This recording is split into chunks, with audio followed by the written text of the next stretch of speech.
طب لو انا حطيت هنا بقى الصفر ده، يعني قلت له خلاص خد 50 وضربت اي ضربه في شنك بره كده، هو الراجل اتظبط واتعدل وانبسط وبقى مرضي ان انا بحط له 50 جنيه كديلي بادجت. طيب 50 جنيه ديلي بادجت دي هي حلوه بالنسبه لفيسبوك، بس هي مش حلوه بالنسبه لنا احنا. انا بالنسبه لي ده بقى بالتجارب مش بالعرف، يعني عرف لا، بالتجارب. الناس بتجرب تقعد تعمل اعلان ب 50 جنيه في اليوم او مثلا ب 350 جنيه في الاسبوع ونشوف النتائج. من الحاجات اللي مهمه جدا نعرفها ان هو بيقول لك انا مش عايز اقل من 50 جنيه في اليوم، اللي هي حوالي 49 وشويه دي، اللي هي دولار يعني. لكن الطبيعي ان احنا لا بنزود في المبلغ ده. حد عارف اقل مبلغ نعمل بيه اعلانات كام تقريبا؟ اولموست يعني. حد عمل اعلانات قبل كده؟ خالص. طيب يا ريت. ما هو المفروض يعني احنا كنا بنتكلم قبل الغلا يعني شويه كده من 3 ل 5 دولار. 3 دولارات ل 5 دولارات يعني نتكلم في 150 250 ممكن 300، يعني في الرينج ده كده. دي اقل مبالغ ينفع نعمل بيها الاعلانات. نبدا بيه الاعلان ونبتدي نشتغل. بس برضو لو انا والله بعمل اعلان لحاجه زي دي كده عقاريه، شقه اصلا ثمنها 275,000 دولار. 275,000 دولار دي يعني كام؟ يعني 12 مليون جنيه مثلا. هل اعلان زي ده كده او سوري برودكت زي ده عامل له برضه اعلان ب 300 جنيه في اليوم و50 وكلام كلام مسخره يعني؟ لا. الناس بتوع الريل استيت او بتوع العقارات ممكن يعملوا اعلان في اليوم ب 10,000 عادي بقى. ما هو اصلا هيبيع حاجه ب 12 مليون هيكسب فيها اصلا مليون. فعادي لما يعمل اعلان اصلا ب 200,000 ب 100,000 ما هو هيكسب 900,000 صافي بعد كده. فعلى حسب المنتج. اللي بيبيع لبس غير اللي بيبيع ساعات سمارت، غير اللي بيبيع عربيات، غير اللي بيبيع قصور وفيلات. فالمجالات مش زي بعضها. واحنا دايما بنعمل حاجه ودي نمطيه، حاجه نمطيه بيعملها اي حد شغال في الاعلانات. بنعمل تيست. يعني انا اول مره اعمل اعلانات في مجال ما عمري ما اعرف عنه اي حاجه، لازم اعمل تيست. ازاي؟ والله مثلا لو صاحب البيزنس ولا الشركه مدياني 10,000 جنيه اعمل بيهم اعلانات في الشهر، باخد 1000 2000 اعمل بيهم او 3000 اعمل تيست اشوف الاعلان بيجيب كام رساله، كام متابع جديد، كام مش عارف ريتش قد ايه، عشان اقدر افهم السوق ده عامل ازاي.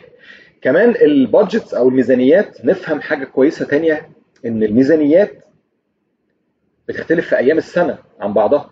يعني مثلا ايام رمضان ده موسم تسوق وكده.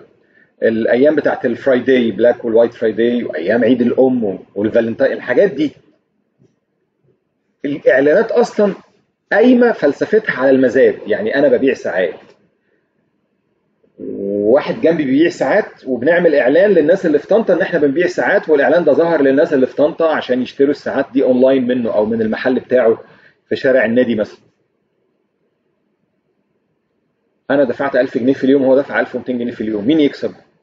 فيسبوك اكيد هياخد ابو 1200. يعمل ايه؟ يوصله للجمهور الاجود، كواليتي بتاعت الجمهور احسن واسرع، لان هو دفع اكتر، هو مزاد. ده معامل من المعاملات. طبعا جوده الكونتنت نفسه وجوده المنتج نفسه مهمين برضو، بس الفلوس مهمه لان في الاخر ده اسمه ميديا باينج.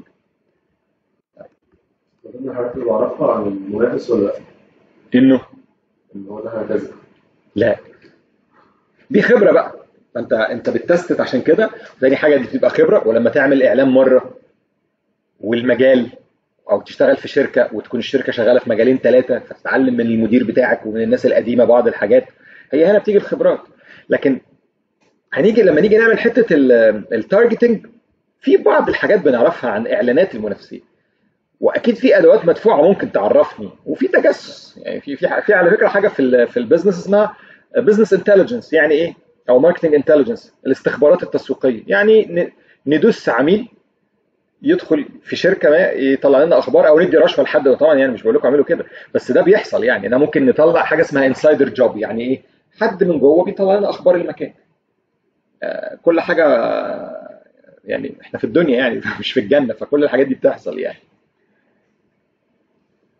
طيب يبقى اقل حاجه نقول له والله يا باشا خد مثلا 250 جنيه في اليوم، خلاص هيبقى هو كده الراجل مش زعلان ومبسوط.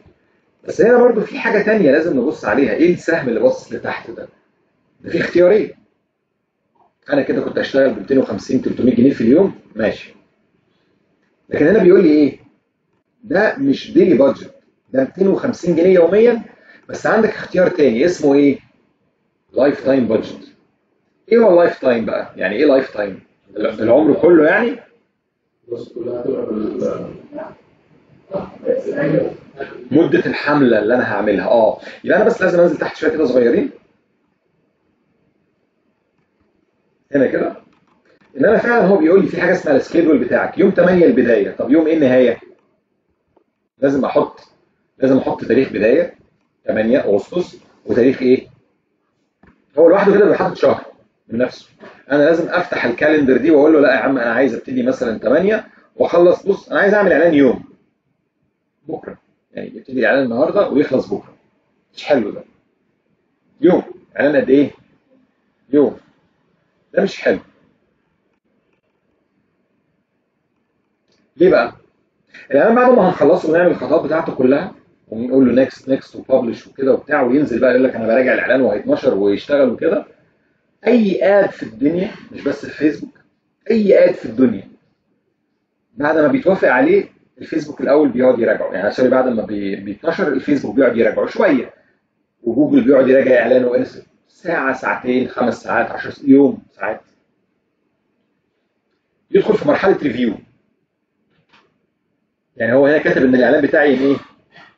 ان درافت، انا لسه شغال فيه. لما بخلصه خالص بيبقى كاتب هنا ان هو اندر ريفيو، بيتراجع من الفيسبوك. بعد ما بيتراجع ويتوافق عليه يبقى اكتف خلاص. اعلانات السوشيال ميديا عاده بتقعد فتره من يوم ليومين في حاجه اسمها مرحله التعلم، learning phase. يعني ايه learning phase؟ مين اللي بيتعلم؟ الاعلان بيتعلم ايه؟ ها؟ بيتعلم سلوك الجمهور اللي بيتفاعل معاه، فبيقعد يعني كانه كده بيعرض الاعلان على شرايح مختلفه من الجمهور اللي انا اخترته، ويحاول يختبرهم. يبقى هنا هو بيبقى فيه مجهود زياده بيتبذل منه، معنى كده ان في صرف فلوس زياده شويه في الفتره بتاعت التعلم دي. فهو بيقعد يتعلم يوم او يقعد يتعلم يومين، والنتائج فيهم بتبقى وحشه مش احسن حاجه، لان هو لسه بيختبر السوق والجمهور اللي هو هيوصل له. بعد اليومين ايه اللي يحصل؟ يبتدي النتائج تتحسن. بمعنى النتائج يعني ايه؟ في حاجه اسمها كوست بير اكشن، يعني التكلفه لكل اكشن هحصل عليه. مثلا بيقعد يصرف جنيه يجيب لي قصاده فولور مثلا، الجنيه بيجيب فولور. في اول يوم قعد الجنيه يجيب فولور، الجنيه يجيب فولور، صرف مثلا 200 جنيه جاب 200 فولور في اول يومين. ثالث يوم بقى الاحظ ان هو بقى يعمل ايه؟ الجنيه بيجيب لي 200 فولور. النتائج ابتدت تتحسن، يعني الكوست بير اكشن، الكوست زاد ولا قل؟ الكوست قل، التكلفه قلت، ان انا بقيت بصرف جنيه بجيب 2 فولور. فهو كده بقى ايه؟ احسن من نتائجه. ده بيستغرق من يوم ليومين. ما اجيش انا اعمل اعلان بقى ايه؟ اصل انا معيش هم 250 جنيه هعمل لهم اعلان لمده يوم. لا ما تعملش، يعني وفر 250 جنيه احسن. انزل كل يوم اي وجبه في اي مطعم، وفلوس في الارض دي فلوس في الارض. طيب يبقى احسن حاجه ومن افضل الممارسات ان احنا نخلي اعلاناتنا توصل ما تقلش عن 5 ايام. ما تقلش عن 5، يعني اسبوع ماشي، 8 ايام حلو، بس ما تقلش عن كام؟ 5 ايام 6 ايام، يعني كده من يوم 8 ليوم 13، من يوم 8 ليوم 15 كده. يبقى نفتكر بقى ان احنا عندنا في الميزانيه ما نقلش عن كام؟ $5 يوميا. اليوم او الايام ما نقلش عن كام؟ 5 ايام او 7 ايام. بلاش الايام اللي اقل من كده. طيب وانا يبقى عندي الفكر ان انا مثلا عندك الايه؟ ان انا مثلا ببيع برودكت، فانا بسوق له بالميديا باي ماشي، وخلصت كل اللي عندي. فاهم قصدي؟ يعني انا عملت الاعلان خلاص، يعني في اول يومين خلصت الفلوس، يعني خلصت الستوك اللي عندي في البيت. اكل الاعلان طبعا. ايوه طبعا. وانت بقى المفروض ما تعملي اعلان يبقى عندك ستوك كويس، يعني لازم انت ربنا كرمك يعني والدنيا فرقعت قوي ماشي الستوك اصلا شحيح قليل، يعني مجهزه يعني. انا كنت شغاله من البيت قبل كده بيجز، يعني كانت ايام الاعلانات بتبقى كتير، اوردرات كتير جدا، كان السوق بيخلص بسرعه. خلاص يعني يقف. في ناس تقول لك ان احنا بنسيب الاعلان شغال عشان ايه؟ يعني نجيب ناس تسال نقول لهم نفذت الكميه. بس ما هي برضه، طب ما نفذت الكميه دي مش حاجه لطيفه. خلاص لو البضاعه خلصت المنتج خلص خلاص الالطف ان انا اوفر البادجت طالما انا هدفي سيلز. هدفي سيلز بس. يعني احنا نقف عادي. لا طبعا عادي. يعني نوقف ونعمل بوز ونران تاني ونعمل ستوب ونعمل ممكن نمسحه اصلا خالص. هنشوف ده بقى بس بعدين يعني. يبقى انا اتفقنا ان المده ما نقلش عن اسبوع او 5 ايام والميزانيه ما تقلش عن 3 الى 5 دولار. 5 دولار مبلغ لطيف ان احنا نبتدي بيه. ولازم نراعي حاجه كمان احنا ان فيسبوك بياخد مش فيسبوك يعني بس في ضريبه قيمه مضافه بتدفع على الاعلان. يعني لو مثلا بعمل اعلان ب 1000 في 14% ضريبه قيمه مضافه على الاعلان زود عليه. والبنوك انا لما بدفع فلوس اعلان حتى لو بالجنيه المصري وهنا بالجنيه المصري ولا مش بالجنيه المصري بس فيسبوك بياخد الفلوس من مصر من دولة مصر بالدولار. فالبنوك بتوفر لي العملة فبياخدوا بعمولة تدبير عملة 10%. فالإعلان أبو 1000 جنيه بيدفع فيه 1240 جنيه تقريبا في الرينج ده يعني تقريبا. تزيد أو تقل على حسب الحاجة اللي هندفع بيها الفلوس وهنشوف دي في آخر خطوة خالص إن شاء الله. طيب. هنا بقى دي اسمها لايف تايم بادجت. لايف تايم اللي هم ال5 أيام اللي أنا مختارهم دول اللايف تايم مدتهم هدفع فيهم كام مثلا؟ 1000 مثلا. هنا 1000 احنا كنا قايلين 250 1250 عشان يبقى زي الثاني. 1250 في 5 ايام هل هياها 250 في اليوم؟ لا يعني 1250 على 5 فيها كام؟ 1250 على 5 فيها كام؟ 52. هل دي هياها في الاعلان؟ لا. ديلي بادجت دي معناها ان انا بديله كل يوم حرفيا 250 جنيه. بقول له اصرف ال 250 جنيه دول النهارده لا زياده ولا قليل. يعني ايه معنى الكلام ده برضو يعني معناه حاجه لطيفه جدا. انا بشوف اقرب مثل ليها ممكن يبقى لنا يعني المصروف. لما ناخد مصروف من الاسره ادونا مصروف الشهر ادونا مثلا 1250 جنيه في الشهر او 1500 عشان اعرف الاسم. 1500 على 30 يعني انا باخد في اليوم كام؟ 50. بس انا واخد 1500 اول الشهر. هل هياها ان انا في جيبي 1500 جنيه. طب انا خدت المصروف والنهارده قررت ان انا انزل اشتري جزمه ب 1000 جنيه من اول يوم اقدر ولا ما اقدرش؟ من اول يوم. وبعدين اخر الشهر بقى ايه هنكح تراب مفيش مشكله. بس انا اشتريت حاجه من اول يوم خلاص ب 1000 جنيه من ال 1500 اللي معايا. لكن لو انا باخد 50 جنيه في اليوم اقدر انزل اشتري الجزمه من اول يوم؟ لا لازم اقعد 20 يوم احوش عشان اعرف اجيبها. هنا انا بعمل كده برضو انا بديله 250 جنيه يوميا. طب هو عاوز 300 النهارده. هو ممكن يعوز 300 ليه؟ سلوك الجمهور والتفاعل بتاع الجمهور في الايام بتاعت الاسبوع مثلا مش زي بعضها. احنا شفنا الكلام ده في الاحصائيات بتاعت فيسبوك وانستجرام ان الاكتيفيتي تايمز تختلف. يعني الاكتيف تايم بيختلف عند جمهوري على صفحه الفيسبوك والانستجرام بتاعي. يعني واحنا عندنا في مصر نمط على فكره في ايام الويك اندز اللي هي الجمعه والسبت او الخميس والجمعه والسبت الناس ما بتقعدش على السوشيال ميديا قد ما بتقعد في ايام الحد للاربعاء. تعرفوا المعلومه دي؟ يعني ساعات في ناس بقى تقرر انها ما بتعملش الاعلانات اصلا خميس وجمعه وسبت. يقول لك ما الناس بره وفي النادي وبيزوروا الجد والجده والحما والحماه وكده فبنقلل الاعلانات شويه. في ناس بتبقى عندها النمط ده. طيب يبقى انا لو انا كفيسبوك وشايفك مديني 250 جنيه في اليوم وشايف ان الاعلان النهارده ممكن يجيب تفاعل اكتر ويجيب لك نتائج احسن فجيت اسحب من الفلوس لقيتك مديني امر ان انا اديك ايه؟ انا كفيسبوك هعرف اتصرف في كده؟ لا انت مديني امر انا بسمع كلامك. لكن لو انت مديني المبلغ بالشكل ده النهارده اليوم شغال كويس وكده وهنحتاج اكتر من المتوسط اللي هو 250 يوميا خد 300 فيسبوك يعرف ياخدهم. وبكره بقى لو الدنيا هاديه عشان بكره سبت ولا يهدى ياخد 200 بس مثلا. فهو بيقعد يرينج ويسكيدول يعني بيسكيدول الفلوس اكوردنج للوضع اللي هو شايفه من خوارزمياته بقى ومن التعلم الآلي بتاعه الماشين ليرنينج بتاعه وده الاي اي بقى هو اللي بيعمل القصه. طيب يبقى مين افضل يعني نعمل الديلي بادجت ولا اللايف تايم بادجت ولا دي تنفع ودي تنفع؟ هي اللايف تايم بتبقى انسب شويه عشان التحكم في الميزانيه في اريحيه كده للفيسبوك ان هو يغير فيه.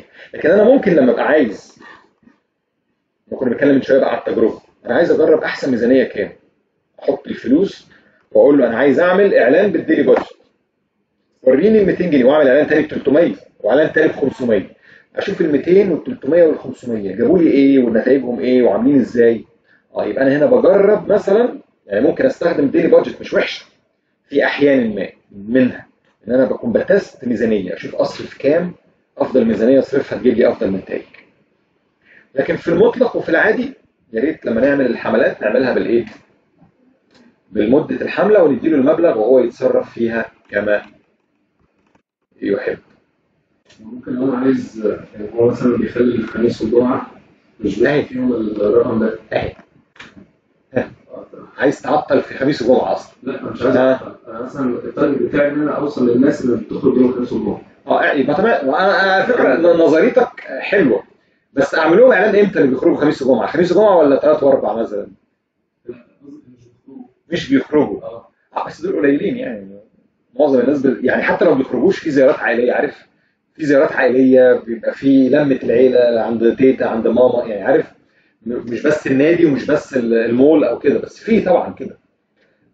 فلو انت عايز دول بس اعكس، يعني انت لو نشاطك التجاري حاجه لها علاقه بالويك اند خلاص اعكس، خروجه بقى ملاهي اطفال ممكن تعكس، تبتدي الاعلان 4 خميس جمعه سبت مثلا وخلاص وكفايه كده. مش كده اصلا هو في هيبقى احسن ان انا اعمله ديلي بقى صح؟ لا مش شرط. بس الفيسبوك وقتها هو من نفسه هيقرر هيقلل بادجت في الوقت ده. لا هو مش هيقلل، هو الفكره ان هو في يوم هياخد قليل ويوم هياخد عالي، هو الايام اصلا انت عندك كلها بقى كده شبه بعضها ان هي ويك اندز، يعني لو انا فاهم كلامك صح. بس هي الفكره ان في اوبشن اصلا اسمه جدوله الاعلان. يس فكره ايه؟ ان انا ممكن اصلا اقول له شغل لي الاعلان في ايام وساعات معينه من ايام ووقفه في ايام ثانيه.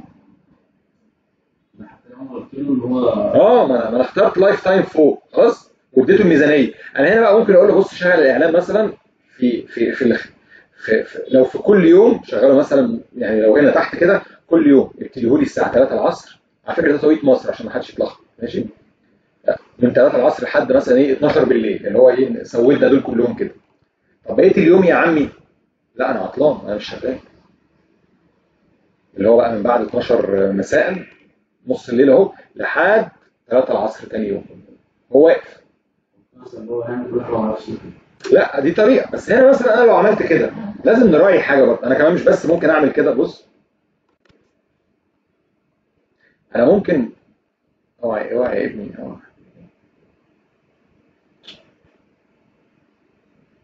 انا ممكن اقول له انا عايز يشتغل يوم الاثنين من كذا لكذا لكذا ويقف خلاص يبطل، يعني هو يشتغل 3 ساعات دول في اليوم. هنا بقى دي حاجات حد يقول لك انا معايا ميزانيه صغيره بعمل كده، وحد يقول لك انا عايز اشغله في ايام معينه بعمل كده، بس لازم نراعي حاجه في الحته دي. هو مفيش حاجه اسمها دايما صح وغلط على اطلاقها، دي ممكن تنفع لكيس وتنفع ما تنفعش كيس ثاني. الاعلان اتفقنا انه اول ما بيشتغل بيعمل ايه؟ حاجه اسمها مرحله الايه؟ التعلم. فبيعمل فيها ايه؟ صرف الفلوس اخباره ايه؟ يعني في تفريط شويه، والكوست بير اكشن بيبقى عامل ازاي؟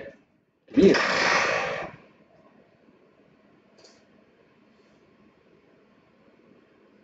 فكل ما الاعلان يقف ويقوم تاني يدخل من جديد في مرحله التعلم.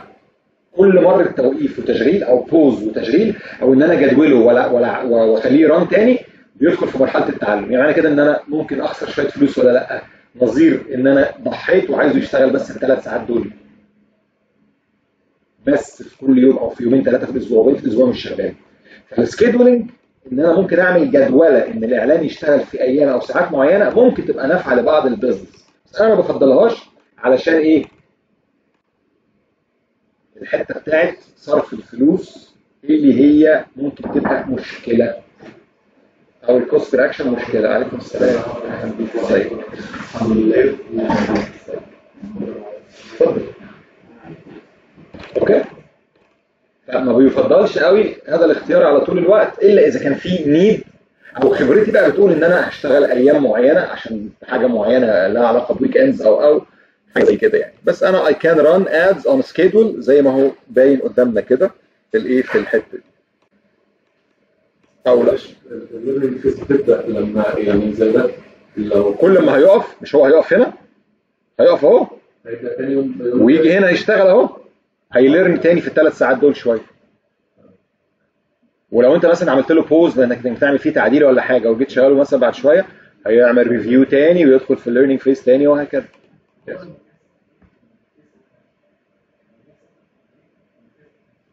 ايه الابديت؟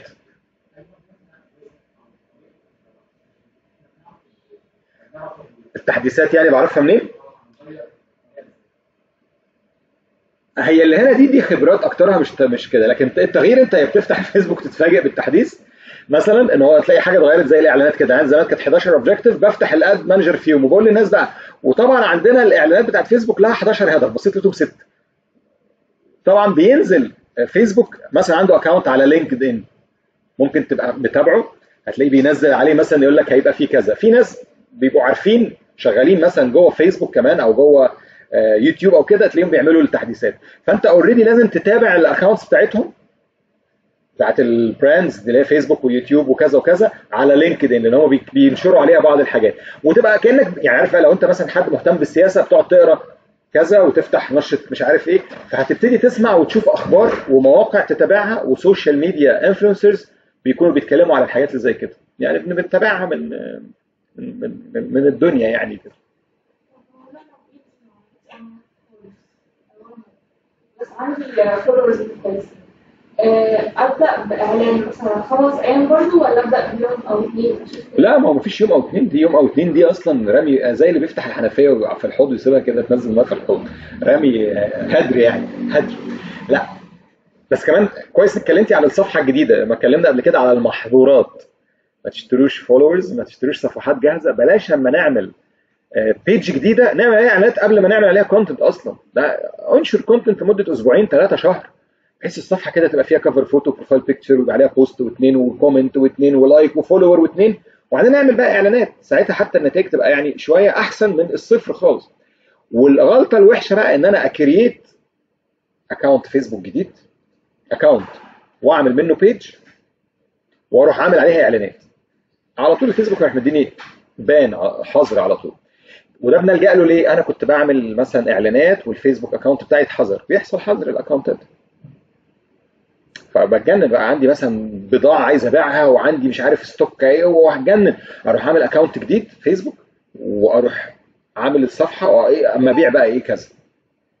فيسبوك يا جماعه سخيف جدا في الحاجات اللي زي كده، فبنبقى حريصين. يعني انا الاكونت بتاعي ده هو ده مش هو الاكونت الاصلي بتاعي، بس الاكونت الاصلي بتاعي حصل فعلا عليه مشكله ايام الكورونا، وكنا بنعلن عن حاجه هاند سانيتايزر كده فيها معقم للايدين يعني زي السترين والحاجات دي، وما كناش نعرف ان الفيسبوك مانع الاعلانات للحاجات بتاعه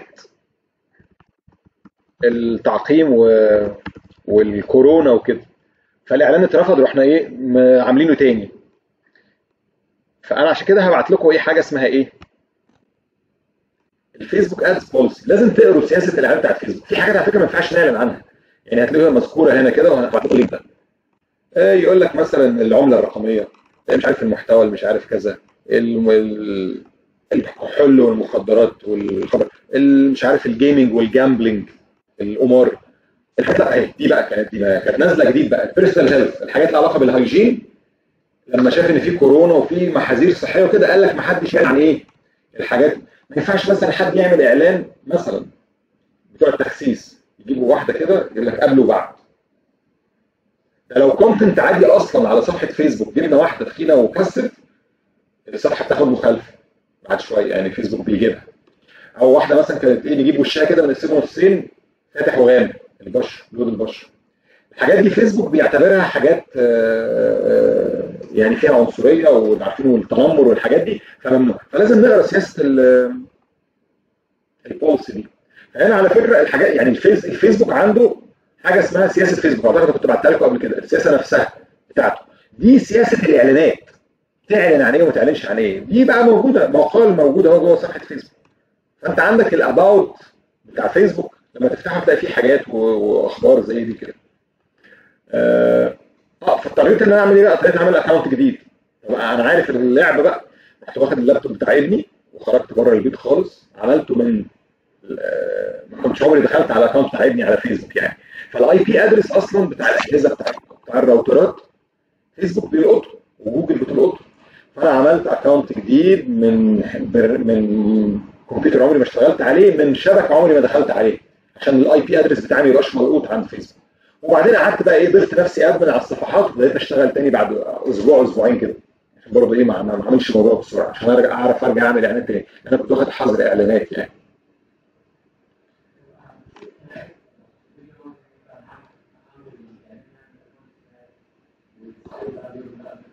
هنتكلم على الحته دي حاضر، بس مش النهارده، بس هي موجوده ان احنا هنتكلم على فكره البيزنس اكونت دي في يعني في المحاضره الثالثه بتاعتها، مش اللي جايه اللي بعدها كمان. بس طبعا ينفع كده وينفع كده اكوردنج لظروف واتفاقات، ده ماشي وده يعني، ده موجود وده موجود في السوق يعني. بس هنشوف دي حاضر برضه هو ايه عندنا في السيشن اللي بعد الجاي. طيب احنا كده عملنا البادجت والايه والسكيدول، المده والميزانيه. دخلنا على ايه دلوقتي بقى؟ ها؟ الاستهداف بالظبط، التارجتنج او الاودينس كنترول. خلاص؟ هو المدة ليه ليميت فيها ولا كل ما ازود كل ما تبقى efficient اكتر؟ لا عادي تعمل مده، بس يعني هو ما يفضلش ان الاعلانات تبقى طويله، يعني ما يفضلش ان انت بس يعني 5 ايام و10 ايام و15 يوم و20 يوم وشهر كويس، بس ما تعملش يعني مثلا 365 يوم في السنه الناس تشوف نفس الكونتنت، هيزهقوا يعني. حتى اعلانات الميديا اللي هي بتيجي في التلفزيون العاديه التقليديه كل شهر يغير، يعني فودافون تعمل كامبين رمضان، وبعدين بعد رمضان تعمل كامبين الصيف، وبعد كامبين الصيف تعمل كامبين الباك تو سكول، ولا مش عارف شم النسيم ولا كده. طبيعه الاعلانات اصلا ان هي لازم تتغير كل مده، لان بيحصل حاجه اسمها اجهاد. زي الواحد واحد قاعد يلعب 200 ضغط، هيجي له اجهاد في العضلات، هيجي مثلا يشيل ايده بعد مش عارف يشيل ايده ليه؟ لان العضلات اجهدت. فالاعلانات تخليها مده معقوله بس مش طول العمر. ما ينفعش الناس تشوف نفس المحتوى. عايز تعلن عن منتجك طول العمر، يعني كل شهر لازم تعمل ال 30 يوم اعلان للبرودكت بتاعك، 30 يوم مثلا وخلاص يقف، وراح حاطط فيديو جديد وكلام جديد ومكمل حتى لو بنفس الجمهور، وكمل بميزانيه جديده واعلان جديد. يفضل كده طبعا عشان ما يحصلش بنسميه الاجهاد، يعني اسمه اد فاتيج، عشان ما يحصلش الاعلان. واجهاد الاعلان دي لما بيحصل الصرف بيبقى بيحصل كده كده وبيصرف وما بيجيبش نتائج، لان الناس خلاص شافتك من شهر، بيشوفوك ما بيعملوش حاجه، لا بيتفرجوا ولا بيشتروا ولا بيسالوا ولا بيبعتوا لك رساله ولا اي حاجه خالص. طيب هنا في الاودينس هنعرف بس حاجه صغيره وبعدين نطلع البريك وبعدين نيجي نكملها. ان الفيسبوك يطمح ويخطط الى ان الاعلانات تبقى عن طريق الاي اي، يعني احنا ما نتدخلش في عمايلها. بس احنا مش هينفع طبعا، يعني لو احنا هنعمل اعلان بالاي اي احنا بالظبط ياخد لنا 3 دقايق وممكن نخلص ونمشي، يعني لو الاعلان خلص كده، لان هو اللي هيحط الاستهداف من نفسه. لكن احنا لا، بنيجي في الخطوه دي او بنيجي على الجزء بتاع الاودينس كنترول ده وننزل تحت شويه، نقول له عاوزين نسويتش تو ذا اوريجينال اودينس كنترولز. انا عايز اعمل الاعلان بالايه؟ بالاوبشنز العاديه، الاوريجينال اودينس اوبشنز اللي هي فيها استهدافي، الناس ساكنه فين وسنها كام ومن ولا ومن، وحاجات بقى لها علاقه بالاهتمامات والسلوكيات وكده. فاحنا بنختار الادفانتج اودينس ولا الاوريجينال اودينس؟ اوريجينال اودينس عشان نعرف نعمل الخطوات ونفهمها. ممكن على فكره بعد شهر او 2 او سنه او 2 فيسبوك يقرر خلاص ان ما حدش بيختار الجمهور ولا الاستهداف، نحط بس المده والميزانيه والصوره والفيديو والكلام ده ونتكل على الله هو يعمل الاعلان بقى. مش كده؟ لو تفتكروا لما قلت لكم بلاش نشتري صفحات جاهزه وبلاش نشتري متابعين، هو هيعرف يعمل الاعلان ازاي الفيسبوك؟ بالطريقه اللي انا بقولها دي. هو هيشوف الجمهور اللي على الصفحه ويكوبي ده، يعني يعرف الناس دي اللي هي بقى في طنطا في شارع سعيد اللي اسمها مش عارف ايه، وياخدهم كده سامبل ويعمل اللي شبههم الاعلان. هو خلاص هو شايف كده ان ده جمهور الصفحه، هتبقى طريقه من الطرق انه ياخد الجمهور جايد ليه. طب لو انا بقى الجمهور مش تعبان عليه وجاي من الفضاء كده ما اعرفوش، او لو انا شاريه وهو من فيتنام والفلبين، الدنيا تضرب مني والدنيا تبوظ مني. بس هنقف هنا بعد ما عدلنا التعبيره دي ونيجي بقى نشوف افضل الممارسات في الاستهداف. وهتلاقوني دايما بفكر معاكم، يعني انا اصل الاعلانات دي مجالات ده مثلا كيرلي، يعني كيرلي ده ولا كرافت كيدز دول حاجه هاند ميد. اما اجي اعمل انا هاند ميد غير لما اعمل اعلان مثلا لسنتر تعليمي، غير لمبادره زي دي، غير لجامعه بتعلن عن الادميشن الجديد في السنه الدراسيه. المجالات مش زي بعضها، فنتعلم نفكر ازاي. اهم من احنا نعرف الاستهدافات لان هي ما بتتحفظش. الاستهدافات على فكره كتير جدا، هنشوفها كتير جدا، ومش هحطهم كلهم، بس هستخدم الانسب ليا حسب جمهوري يعني والبزنس بتاعي. نص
كل الحاجات اللي بتابعها صحيح.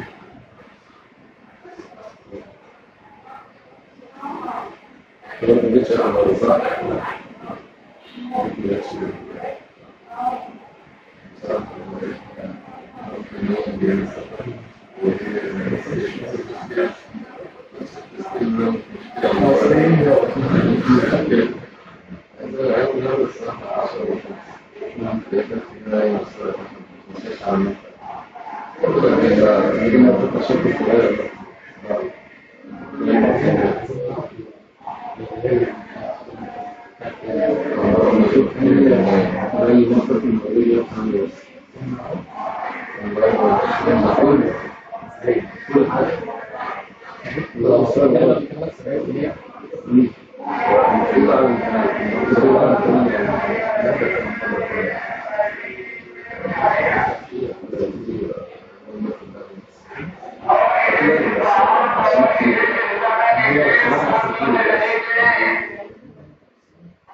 Thank you. يعني لما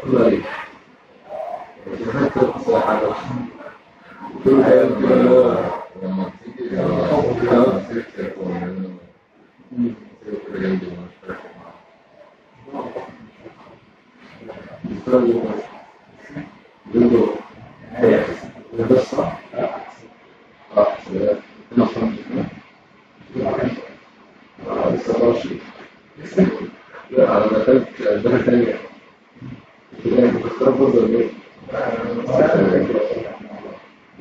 هم مثلا كده ولا كل أصلا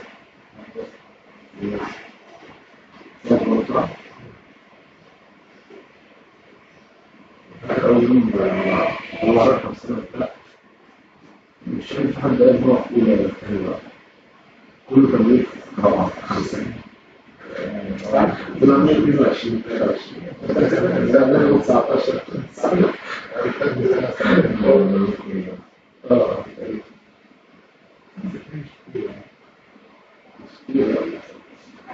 كان مواصل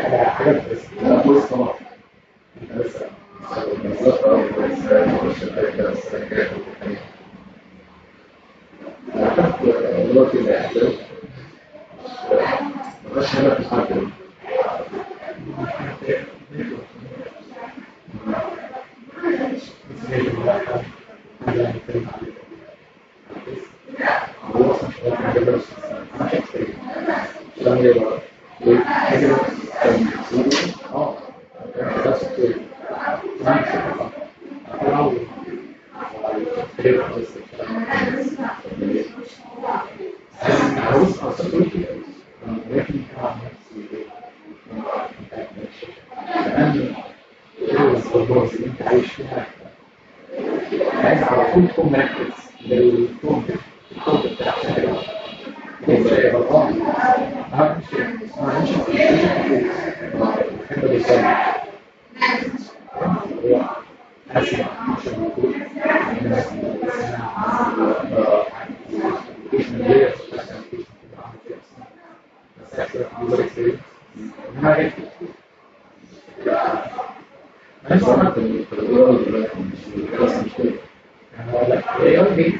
بس مش كل الأكل مش في كل الأكل ساعات بيخرج ساعات